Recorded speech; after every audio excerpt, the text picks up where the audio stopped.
The numbers are as chilling as the temperatures outside. The latest femicide report, released this Tuesday by the Minnesota Coalition for Battered Women, found 37 domestic violence deaths in the state in 2013. That number is higher than the 33 per year average of domestic violence deaths. So the question we have to ask is why? When you look at domestic violence in totality, it's about power and control.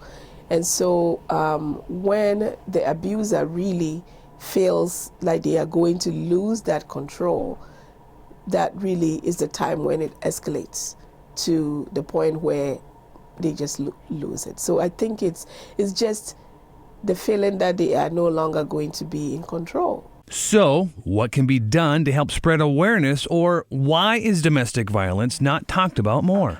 I think it's a big problem that shelters have lost funding. A lot, programs on campuses have lost funding. We used to have a group here in St. Cloud that was specifically to work with batters. That was out of the domestic violence program. Several years ago that ended for lack of resources.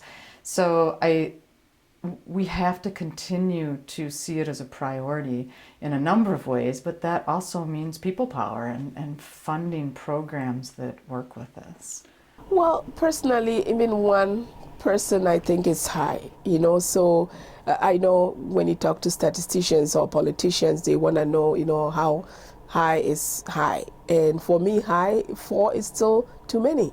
From my perspective, one of the first things that gets cut are social programs. And I think there's an element of sexism to it. It's not seen as important as other things. Reporting for UTVS News, I'm Scott Gross.